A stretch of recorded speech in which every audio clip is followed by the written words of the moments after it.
va nous proposer quelques. Hein. On aura le peering et puis,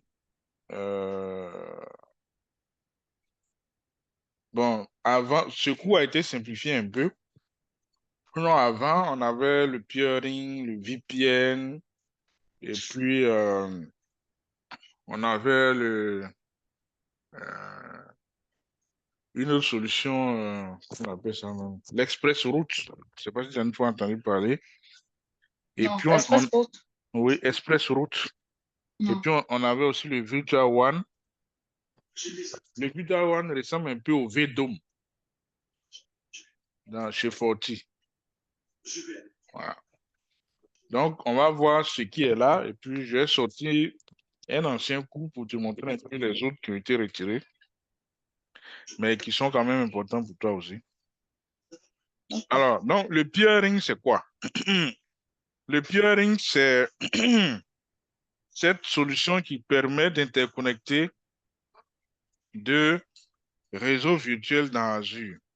Tu te souviens, le cours passé, je disais que quand on crée un réseau virtuel, on peut soit l'interconnecter avec un autre réseau virtuel dans Azure, ou bien on peut l'interconnecter avec un réseau privé, euh, un LAN. Je ne sais pas si tu te rappelles bien de ce schéma-là. Donc, un réseau virtuel, on peut l'interconnecter avec un autre réseau virtuel dans Azure. Donc, c'est comme si on interconnectait deux LAN, puisque je disais tantôt que le réseau dans Azure est un réseau privé. Donc, c'est un LAN. Ok. Et puis, comme c'est un LAN, tu peux l'interconnecter aussi avec ton LAN qui est au bureau. Voilà. Mais pour le peering, c'est seulement des réseaux virtuels dans Azure. Donc, par exemple, j'ai mon infra, ou bien chez vous, vous voulez faire monter peut-être votre infra dans la région de, de l'Île-de-France.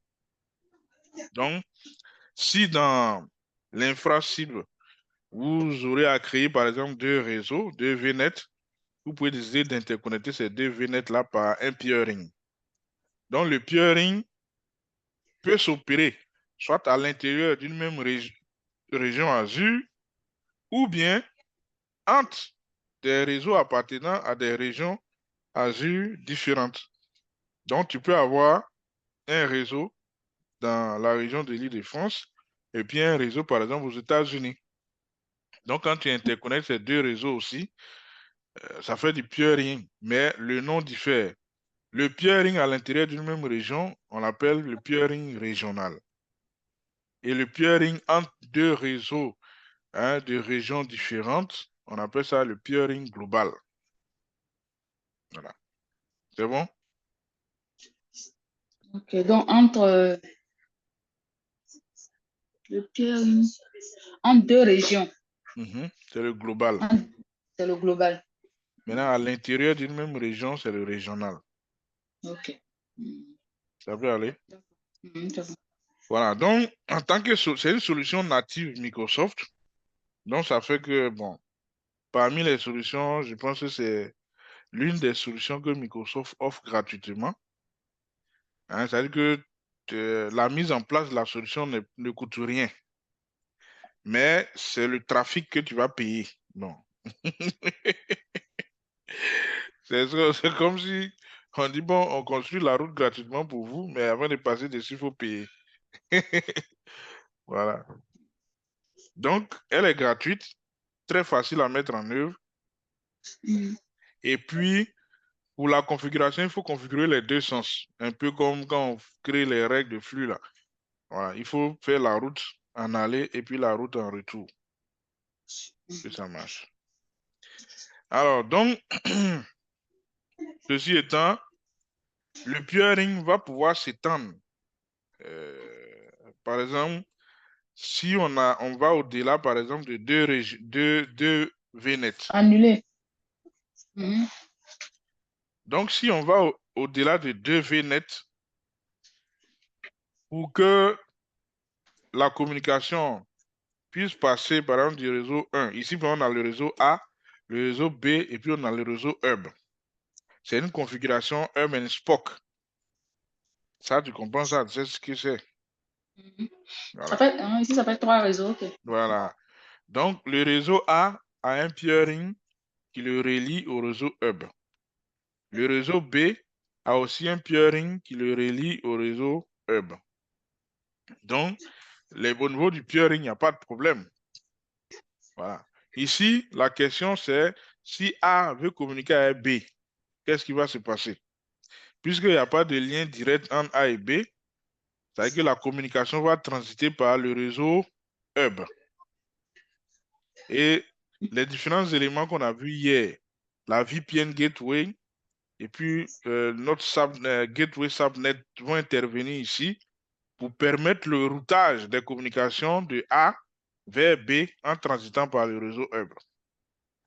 Donc ici, le hub ici devient comme le réseau de transit. Et dans ce réseau de transit, on va mettre en place, d'abord créer une gateway subnet. Ensuite, mettre en place une passerelle VPN, comme je l'ai dit hier, qui sert de routeur. Et donc, la passerelle VPN va utiliser la gateway subnet pour pouvoir faire le routage. Voilà. Donc ici, dans un réseau Hub Spoke, va intervenir ce qu'on appelle le transit. Et le transit sera assuré par une VPN gateway qui va s'appuyer sur un sous-réseau de passerelle ou bien une gateway subnet. Ça peut aller? Ensuite, toujours sur le réseau, donc voilà comment on crée un peering. Comme je l'ai dit, c'est très simple, hein. Donc en haut, tu vas mettre le nom du lien. Hein, par exemple, un peering A vers B. Ça, c'est le sens aller. Maintenant, tu configures les paramètres autorisés par défaut, ainsi de suite. Et à la fin, tu dois mettre le nom du chemin retour. Donc, réseau virtuel distant, le nom, c'est peering B vers A. Donc, c'est comme si on a configuré le chemin aller et le chemin retour. Et quand tu valides, c'est fini, ton peering est créé. Les deux réseaux vont pouvoir communiquer sans problème. Ok. C'est bon? Voilà. Maintenant, il y a une chose que je voulais savoir. Les labs, là, est-ce que les labs dépendent des uns des autres? Non. Chaque lab est indépendant. Tu veux sauter? Non, non, je... Faut pas sauter, hein? Non, ils ne sautent pas. Faut faire tout. Donc, de la même manière, on a le réseau de transit qu'on a vu tout à l'heure, hein, avec l'architecture Hub Spoke, où la communication de A vers B doit transiter par le réseau Hub. Et donc, le transit plutôt sera assuré par une passerelle VPN qui s'appuie sur, comment on appelle ça, une gateway subnet. Donc, ici aussi, il y a une autre solution qui s'apparente plutôt au réseau de transit qu'on appelle le service chaining. Bon, je dis en anglais, hein, service chaining. En français, ils ont mis chaînage de service. Bon, ça n'a pas de sens. Alors, lui, qu'est-ce qu'il va faire? Lui, au lieu que VNet 2 transite obligatoirement par VNet Hub avant d'aller au VNet 3, le service chaining permet au VNet 2 de communiquer directement avec le VNet 3. Et puis en même temps, c'est comme s'il y a une interconnexion entre le hub et le 2, et puis entre le hub et le 3. Je ne sais pas si tu vois un peu le Donc, sens des flèches. les trois sont interconnectés. Voilà. Mais sauf que il n'y a pas de lien. Comment je peux dire ça? C'est-à-dire que c'est-à-dire qu'il y a un lien entre le hub et le 2. Il y a un lien entre le hub et le 3. et puis le lien entre le 2 et le 3. Mais si tu le fais dans une architecture hub and spoke, telle qu'on a vu en utilisant la configuration du transit, ça ne va pas marcher. Voilà. Mais ici, la seule solution qui le permet, c'est le service chaining. Et dans l'utilisation du service chaining, il y a une appliance virtuelle réseau, hein, qu'on peut utiliser, ou bien on peut utiliser aussi une passerelle VPN. Je crois que ici, dans le cas, on ne parle plus de gateway, subnet et tout ça. On parle juste de l'appliance virtuelle réseau ou bien de passerelle VPN. C'est bon. Voilà. Parce qu'ici, il n'y a pas de routage. C'est bon? OK. Alors, le routage et les points de terminaison. Le routage. Au niveau de Azure, il faut savoir qu'il y a ce qu'on appelle les routes système et puis on a les custom routes ou bien les routes créées par les utilisateurs. Donc, une route système, c'est quoi? C'est un routage, bon, je ne dirais pas natif, hein, parce que dans tous les cas, c'est l'homme qui l'a fait, mais c'est un routage qui est implémenté par Azure. Ce n'est pas nous qui mettons en place le routage, qui est implémenté par Azure et qui fait Azure que, même, le routage là. oui, le routage système, c'est que Tout ce se n'est fait au niveau quand d'Azure. toi, oui, quand toi, tu es connecté sur la plateforme, tu crées tes réseaux, tes subnets, tu n'as pas besoin de toi-même créer un certain nombre de routages avant que tout ça ne communique. Par défaut, le trafic entre les machines virtuelles dans le même sous-réseau, bon, c'est normal, ça passe. Mais tout ça, c'est parce qu'il y a un routage système derrière. Le trafic entre les machines virtuelles de différents sous-réseaux dans le même réseau virtuel. Les flux de données depuis des machines virtuelles vers Internet. Hier, je disais par exemple que quand tu crées une machine et que tu veux, hier, mais qu'on a créé la VM, tu as vu, automatiquement, on avait une adresse IP publique. Mais on n'a pas eu besoin de mettre un routage en place pour que cette VM-là, qui est sur Azure, soit joignable depuis notre position ou bien depuis notre bureau. C'est parce que derrière, il y a un routage système qui est en place qui fait que tout ce qui est comme flux de données depuis des machines virtuelles vers Internet est déjà mis en place. La communication entre des machines virtuelles utilisant un VPN de réseau virtuel à réseau virtuel. Donc, c'est, euh, par exemple, entre deux VNet, au lieu d'utiliser le peering, on peut utiliser aussi un VPN. Tu me suis, hein? Okay. Oui, parce que les VNet sont des réseaux locaux. Donc, on peut utiliser aussi un tunnel voilà, pour les interconnecter. Donc, quand tu mets en place un VPN, tu n'as pas besoin, hein, de faire du routage parce qu'il y a déjà un routage système. Donc, pour tous ces types de communication-là, Azure a déjà prépositionné un routage qu'on appelle le routage système qui permet ces communications sans qu'on ait à faire quoi que ce soit. C'est bon? Maintenant, à côté de cela, si nous-mêmes, on veut modifier, hein, modifier par exemple le sens des trafics et tout ça, réorienter nos trafics, en ce moment, on va mettre en place nous-mêmes des routes qu'on va définir. Et c'est en cela qu'on parle de route définie par l'utilisateur. C'est-à-dire que, par exemple, si tu ne veux pas que tes VM, malgré qu'ils ont une adresse IP publique, puissent être attaqués depuis Internet, voilà, tu peux modifier, tu peux mettre en place un routage pour empêcher cela. C'est bon?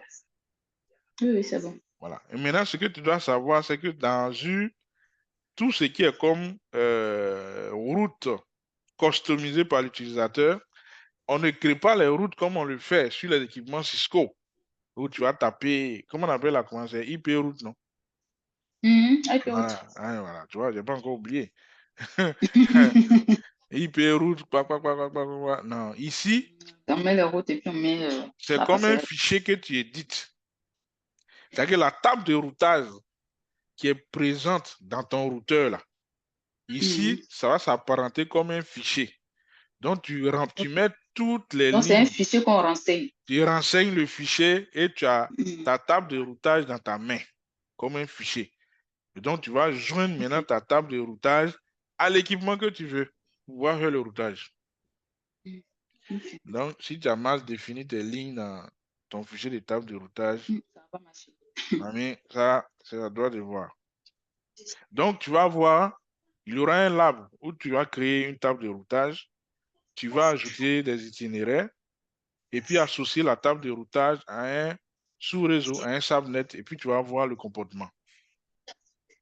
Par défaut, tout à l'heure, je disais que les communications entre sous-réseaux d'un même réseau marchent grâce au routage système.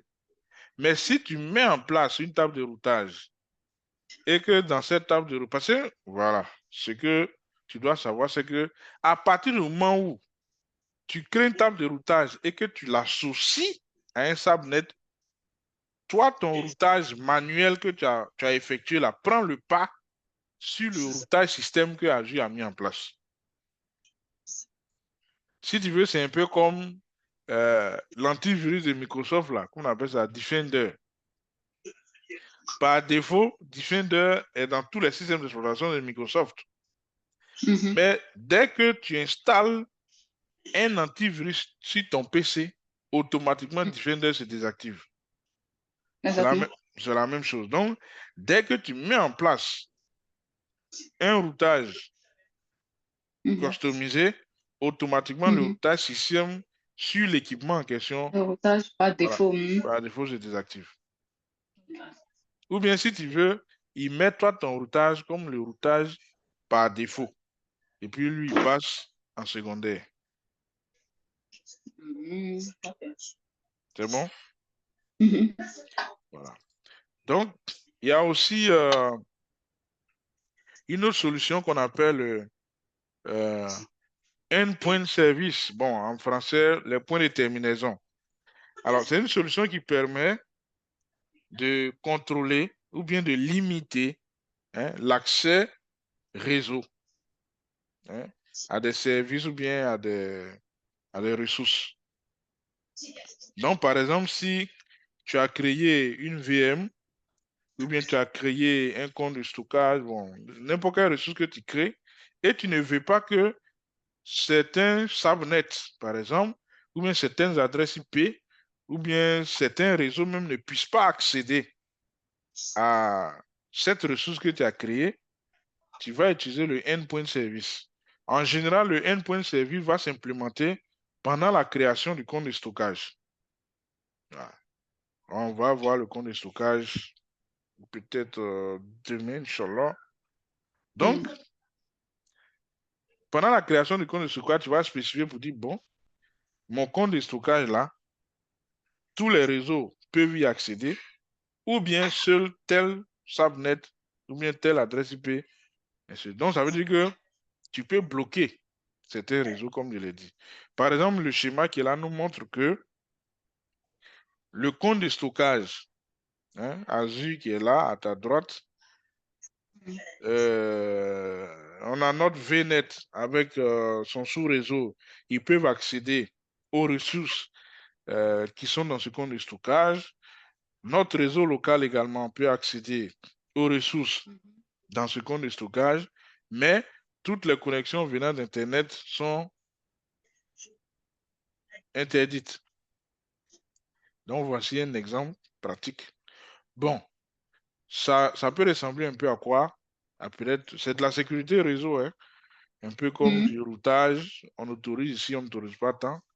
Mais il a un nom spécifique qu'on appelle point de terminaison.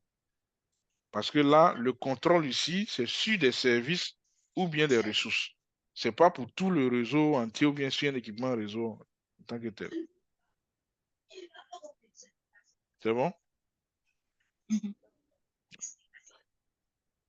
Ensuite, une autre solution de sécuriser ou bien de contrôle du réseau, le private link.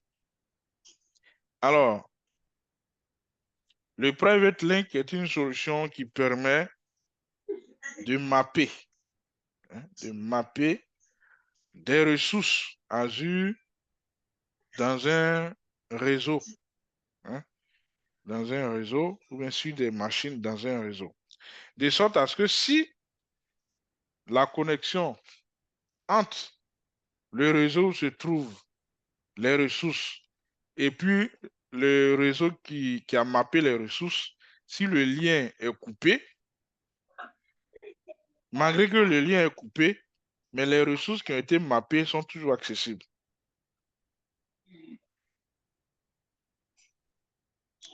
Bon, j'explique.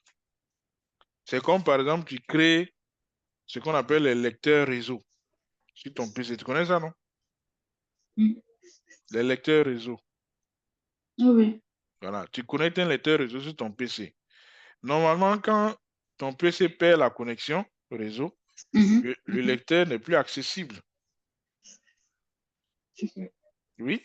Oui, si un lecteur Réseau. externe. Oui, Oui, réseau, mais externe. oui, oui. Oui, oui, exactement. Voilà. C'est la même chose. Mais ici, on te dit que même si la connexion est perdue, mais la ressource que tu as mappée reste toujours accessible. Pourquoi? Tout simplement parce que c'est comme si Azure mettait en place une connexion entre la ressource que tu as mappée et toi, ta machine ou bien tes ordinateurs. Mais cette fois-ci, cette connexion ne passe pas par le réseau Internet ou bien les peering. Non, non. Cette connexion passe par le réseau de Microsoft, ce backbone dont je te parlais dès le début. Tu me comprends? C'est comme si les ressources sont mappées à travers le réseau, le cœur du réseau, si tu veux, le backbone de Microsoft. Donc, si en dessous, les connexions, les petites connexions vont se couper, mais le backbone même reste. Donc, à partir du moment où les équipements peuvent communiquer à travers le backbone, toi, devant toi, ça va apparaître comme si c'est déconnecté, pardon, que le lien est coupé, mais la ressource sera toujours accessible. Voilà, c'est un peu ça. Ça peut aller. Donc, en général, cette solution va être utilisée, bon, pour soit ici, l'exemple ici, c'est des bases de données SQL, mais on peut l'utiliser aussi pour le stockage, par exemple des disques durs virtuels, voilà, des partages, ainsi de suite.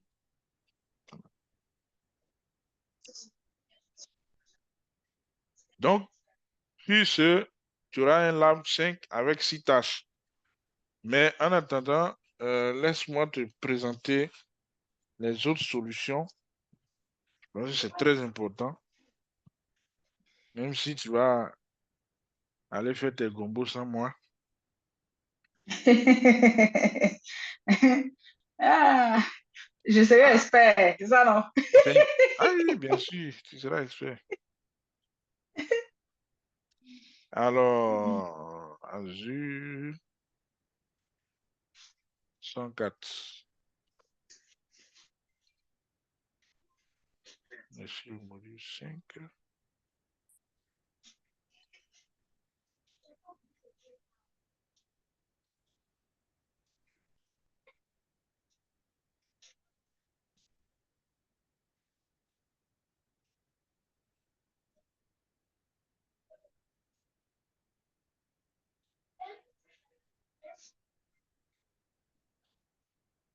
Voilà.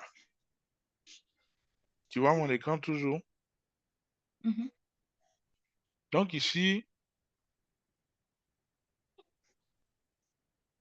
les deux autres solutions dont je voulais te parler, c'est le VPN Gateway et puis l'Express Route et le Virtual One. Donc, on va voir ça sharp. Bon, le peering, on a déjà vu. Virtual Gateway. Oui, alors le VPN Gateway, c'est la même configuration VPN qu'on a l'habitude de faire pour interconnecter deux sites ou bien deux Deux réseaux. sites. Voilà. Voilà. Maintenant, ici, on nous donne un peu la démarche pour pouvoir mettre en place cette interconnexion par VPN. Hein. On crée d'abord la Gateway Subnet. Ensuite, tu crées la VPN Gateway qui est ton routeur. Bon, ici, quand on dit créer, c'est comme si tu demandais à Azure de mettre à disposition un routeur. Sinon, tu ne vas pas créer en tant que tel. Donc, tu crées la Gateway Subnet, la VPN Gateway, et puis dans la configuration de ton VPN Gateway, tu indiques hein, les informations de ton réseau local distant. Donc, par exemple, si tu es sur une partie sur Azure, que tu veux interconnecter avec votre bureau, on va te demander de fournir, par exemple, le type d'équipement que tu as en face là-bas. Est-ce que c'est du Cisco, c'est du Forti, c'est de quoi on appelle le truc, je ne sais pas, les équipementiers là. Si c'est du Aruba, si c'est Dell, si c'est... En tout cas, tu fournis, si c'est Palo Alto, enfin F5, tu fournis le type d'équipement qui est là-bas. Tu donnes l'adresse IP de la patte externe. C'est-à-dire que l'adresse IP publique de ton routeur qui est dans ton bureau au plateau. Et puis, tu déclares les sous-réseaux qui sont derrière ce routeur-là, en interne chez toi là-bas. Hein? Donc, voilà un peu à quoi ça ressemble. Ici, c'est comment on crée la Gateway Subnet. Bon, c'est même chose comme les autres subnets qu'on a vu hier. Voilà pour configurer. Tu choisis le type de VPN Gateway. Bon. Ici, par exemple, on a plusieurs types de VPN Gateway. Hein. Donc, ce sont les... Je prends par exemple le troisième, hein, génération 2, VPN Gateway 2 AZ. Lui, on dit site to site, VNet ou VNet tunnel jusqu'à 30 maximum. Donc, il peut monter jusqu'à 30 tunnels. Hein? C'est que cet équipement-là peut monter jusqu'à 30 tunnels. Et puis, les points to site. Donc, il peut permettre aussi 500 connexions simultanées d'utilisateurs. Et puis, le benchmark ici, c'est 1,25 gigabits par seconde. Ça peut aller au-dessus ou bien un peu en dessous, mais la moyenne, c'est 1,25 gigabits par seconde. Quand on prend le dernier, par exemple, lui, il peut monter jusqu'à 100 tunnels. Et pour chaque tunnel, on a un maximum de 10 000 connexions simultanées hein, d'utilisateurs. Et la moyenne ici de débit, c'est 10 gigabits. Donc là, tu as un 10 gigas. Bon, c'est pas du jeu. Hein. Donc ça, c'est un exemple de quelques VPN gateway, donc de quelques routeurs que Azure propose. J'ai donné le fichier. Maintenant, la partie où je te disais qu'il faut indiquer les informations, bien fournir les informations de ton réseau local. Donc, tu donnes le nom. Ici, ils ont dit on-prem gateway. Donc, si tu veux, c'est le routeur qui est on-prem. C'est bon? Parce que là, tu es sur Azure. Tu es sur Azure. Donc, tu donnes le nom de ton équipement qui est là-bas. Si tu veux donner Awa, si tu veux donner, bon, ça dépend. Mais en tout cas, donne-lui un nom qui te permet de savoir que c'est ton équipement qui est on-prem. Hein? Tu as fait la configuration basée sur l'IP. Simplement un nom. Oui, ici, tu donnes le nom. Mais je viens. Et puis, l'adresse IP qui est là, le 33, c'est l'adresse IP publique OK. hein, de la part de sa part externe. Maintenant, adresse space, là, tu donnes maintenant les réseaux hein, qui sont les réseaux locaux qui sont derrière. Voilà. Derrière le routeur. Oui. Donc, si tu as un réseau, un seul réseau, tu as deux réseaux, je ne sais pas. En tout cas, tu précises les réseaux qui sont derrière là-bas. Donc, ce n'est pas seulement forcément qu'on ait un seul. Si tu as deux, tu peux donner deux. Voilà. Maintenant, concernant la configuration de ton routeur qui est on-prem, ici aussi, il y a ce qu'on appelle une liste d'équipements ou bien de fabricants conforme à Azure. Donc, il faut, avant de faire la configuration, vous cherchez à avoir cette information-là. Parce que si tu n'as pas l'information, tu vas prendre un équipement que les Chinois fabriquent au coin de rue, là. Bon, ça risque de ne pas fonctionner. Mais ce qui est intéressant encore dans l'affaire, c'est que si l'équipement a été déjà, parce que aujourd'hui, tu sais très bien que moi, les équipements existent en format physique et puis en forme d'appliance virtuelle. Donc, Azure intègre la majeure, je ne dis pas la quasi-totalité, mais la majeure partie des devices conformes en format ou bien sous forme d'appliance virtuelle. Donc, si tu dis par exemple que tu utilises du Cisco ASA Firepower, tu donnes la série, c'est pas, c'est 55, quelque chose, c'est pas. Si cette série-là est déjà intégrée dans Azure, la magie ici, c'est quoi? Bon, j'insiste sur le mot la magie, parce que c'est ce que tu as crié. La magie, c'est que dès que tu précises ça et que l'équipement est conforme, qu'est-ce que Azure fait? Azure te génère le code. Ok. Est-ce Une que fois que tu déclares ton équipement chez Azure. Tu déclares non, tu dis que tu as donné l'adresse IP, les réseaux qui sont derrière, et puis tu dis, bon, mais ma VPN Gateway on-prem là, c'est du Cisco ASA Firepower 55, par exemple, 20. 55, 16, 55. Voilà. Quand tu as donné ça, automatiquement, comme cette série-là existe déjà dans Azure au format appliance virtuelle, Azure te génère le code de configuration, si tu veux, les lignes de commande que tu auras besoin à taper. Bon, tu n'avais pas compris. Oui, je n'avais pas compris ça. À taper dans le ASA. Voilà. C'est-à-dire que D'accord. quand tu fais du VPN, là, tu configures les deux côtés. Oui, Donc oui, là, oui. tu es en train de configurer sur la partie Azure. Donc, une fois que tu finis de renseigner la partie Azure, lui te génère le code et puis il te dit, arriver sur le ASA Firepower, là, à tel niveau, il faut insérer le code que lui t'a généré, puis c'est fini. Donc là, automatiquement, il le prend en compte. Voilà, il le prend en compte et puis la connexion est établie. Donc, quand tu vas aller te jouer les dangereux là, tu dis, ah. Mais il ne voit pas Fortinet dedans. Donc, non, mais ça, c'est simplement un exemple. Ça, c'est un exemple, c'est pas exhaustif en fait. Donc, tu vas faire un planning pour dire non, tu as besoin de, par exemple, une semaine pour faire la configuration, puis tu dois faire ici, aller là-bas. Bon, alors que tu peux faire tout ça même en moins d'1 heure. C'est bon? Donc, quand tu auras fini maintenant, tu établis la connexion comme je l'ai dit. Donc, c'est la partie VPN que je voulais te montrer qui est là. Maintenant, l'autre solution que je voulais te montrer, c'est le maître des maîtres. Voilà. C'est comme ça que je l'appelle aussi. On l'appelle Express Route. Alors, l'Express Route n'est rien d'autre. N'est rien d'autre qu'une connexion privée. J'insiste. Au début, je t'ai dit que Azure, c'est un réseau privé.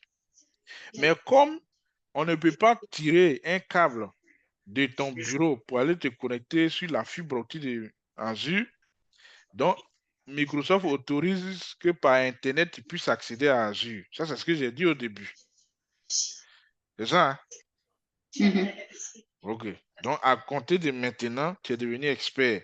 Donc, je te donne encore une information de plus. C'est que Azure a une solution qu'on appelle l'Express Route, qui est une connexion privée entre vos locaux au bureau et effectivement le réseau de fibre optique mondiale de Microsoft. Je recommence. C'est-à-dire que le réseau mondial de fibre optique de Microsoft qui interconnecte les data centers là, à travers la solution Express Route, Azure va venir tirer un câble de fibre optique de chez toi pour aller te connecter sur ce réseau de fibre optique là. Donc, c'est cette solution qu'on appelle l'express route. Ça, c'est les très, très, très grands. Très haut débit, un peu coûteux. Oui. Voilà. Un peu. Ça va être très coûteux. Ah, mais ça dépend de ce que tu gagnes. Hein.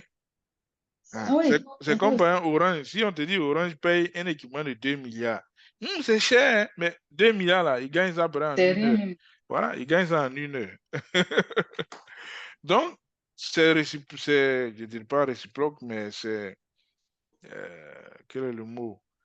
En fait, ça vous dit que autant ça coûte cher, c'est que ça fait rentrer beaucoup d'argent. Voilà.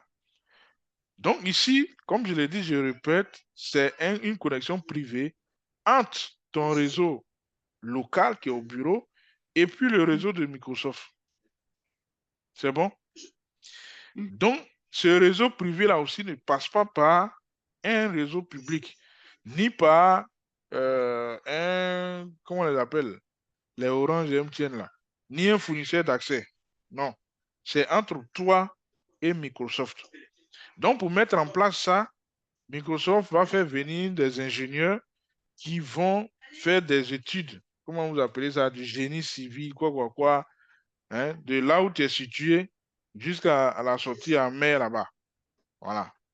Et puis, ils vont faire tout ça. Et puis, ils vont tirer la fibre de chez toi pour aller te connecter dessus. Alors, c'est un réseau de niveau 3. Connectivité niveau 3. Voilà. Et donc, ça te permet, une fois que tu es dessus, ça te permet d'avoir accès à presque toutes les régions Azure qui sont d'abord géographiquement dans ta zone. Donc, je dis n'importe quoi. Si on est en Côte d'Ivoire et que nous, notre infra est logé, par exemple, en France, en Europe, et qu'on fait de l'express route entre la Côte d'Ivoire et le réseau de Microsoft, ça veut dire qu'une fois qu'on est sur le réseau de Microsoft, là, on a un accès à tous les data centers qui sont en Europe. Ça, c'est le premier niveau d'abord. Le deuxième niveau, c'est qu'on peut avoir aussi accès à tous les data centers de Microsoft qui sont dans le monde, puisqu'on est sur le même réseau que les data centers maintenant. Et le débit maintenant avoisine les 100 gigabits par seconde. 100 gigas là, il y a de cela 2 ans. 100 gigas, il y a de cela 2 ans. Donc ici, actuellement, ça a augmenté. Voilà, 150 ou 200 gigabits par seconde. Donc ça, c'est l'express. Lui aussi, il se configure en 2 chemins. Voilà. Non, pas aller-retour. Un chemin primaire et puis un chemin secondaire. Voilà. On peut associer aussi l'express route au VPN. Un peu comme ce que Forti fait là. Comment vous appelez ça même? Il y a une solution là. Non. C'est un exemple que je donne. Il y a une solution au réseau qui permet de choisir le chemin, le meilleur chemin. Comment vous appelez ça? Bon, il a trouvé le nom que tu donnais, il a oublié. Donc, ça veut dire que là, en fonction de la configuration qu'on va effectuer, il y a des trafics qui vont passer par l'express route et puis il y a des trafics qui vont passer par le tunnel VPN. Voilà. Maintenant, la dernière solution, c'est le Virtual One. Alors, je donne toujours l'exemple de Forti parce que, bon, c'est ce que les gens sont en train d'utiliser beaucoup. Même chez... Forti, la même fois que je parte me faire une formation là-dessus. Vous faites formation aussi? Oui, formation NSE4, oui, Forti. NSE4. Oui. Et 1, 2, 3. C'est gratuit, toi, tu peux faire ça en ligne. Ah, ok. Donc, on commence par 4, d'accord. Donc, je commence par les 3 autres et puis ensuite, je viens faire la formation. Tu fais ça gratuitement en ligne, et puis tu viens te former. Ah, d'accord, ok. Donc ici, le Virtual One, bon, je ne sais pas si tu connais les Sun Switch. Les Sun quoi? Les Sun Switch. Tu ne connais pas? Bon. Quand je parle aussi de Forti, tu dis non, tu ne dis pas Forti. Alors ici, si tu veux, le Virtual WAN est comme une enveloppe, je dirais enveloppe, ou bien une bulle dans laquelle on fait rentrer tous les réseaux qui doivent communiquer. Donc, là, on a le HQ, on a les branches, on a des utilisateurs itinérants, on a des VNet, et puis on a plusieurs types de connexions. On a, pour le HQ, c'est de l'Express Route. Pour les VNet, on a les VNet Connection. On a du SD-WAN. Hein, et ici, des points de ça, VPN. Donc, c'est plusieurs types de connexions, mais qu'on fait rentrer dans la bulle Virtual WAN. Donc, tous ceux qui ont une connexion qui rentre dans cette bulle-là peuvent communiquer. Voilà. Aussi simplement que cela. Donc, si aujourd'hui, tu as un building au plateau et que tu veux que tout le réseau, à partir de ce building-là, puisse communiquer avec tous ces VNet qui sont là, avec les autres branches, tu n'as qu'à établir une connexion entre ton réseau du building et le Virtual WAN. C'est comme si ça éliminait beaucoup de connexions, en fait. Parce que imaginez un instant, s'il n'y avait pas de Virtual WAN, si le HQ devait communiquer avec tout cela, qu'est-ce qui allait se passer? On allait créer plusieurs tunnels. Tu comprends, non? Un tunnel du HQ vers la première branche, un tunnel du HQ vers la deuxième, un tunnel du HQ vers la troisième, et puis on a fait, par exemple, de l'express route pour aller sur Azure, ou bien on fait encore du tunnel, VPN pour aller sur Azure, et puis comme là-bas, il y a plusieurs réseaux, donc on va avoir plusieurs tunnels également. Je sais pas si tu vois un peu. Mais au lieu de faire tout ça, le HQ a seulement une connexion vers le Virtual WAN. Et puis ça s'arrête là. Et puis, lui peut communiquer avec tout le monde. Donc, c'est une solution qui fait beaucoup d'économies de Virtual WAN. J'ai donné l'exemple de Forti parce que... C'est ce qui est le plus utilisé? Oui, pour les les multinationales. C'est utilisé aussi chez Forti, on appelle ça le VDOM. Et je t'ai posé la question sur les SAN switch, parce que c'est à peu près comme ça que les SAN switch fonctionnent. Voilà. Là-bas, on appelle ça du zoning. Peut-être que tu as une fois entendu le nom, zoning. Donc, Zoning. ouais, zoning, zone. Donc, on crée Ah, une... zoning. Oui, zoning. On crée une zone et tous ceux qui sont dans la zone peuvent communiquer entre eux. Voilà. Donc, ici, la zone ressemble un peu au Virtual WAN et tous les gars qui ont une connexion vers ce Virtual WAN-là peuvent communiquer entre eux. Donc, voilà ce que je tenais à te montrer concernant les solutions d'interconnexion. Donc, je vais t'envoyer ça. Mais tu ne m'as pas dit, parmi les solutions d'interconnexion, là, ah, ça dépend en fait. Ça dépend de ton architecture et de tes besoins. Ça dépend. C'est Voilà. ça. Tu as vu que sur le même schéma, le HQ utilise de l'Express Route, les autres utilisent du SD-WAN. Voilà. Il y en a qui utilisent VPN. Donc, ça dépend. Voilà, ça dépend. C'est bon? C'est bon. Non, ça, tu m'envoies le fichier Si. Je t'envoie ça. D'accord.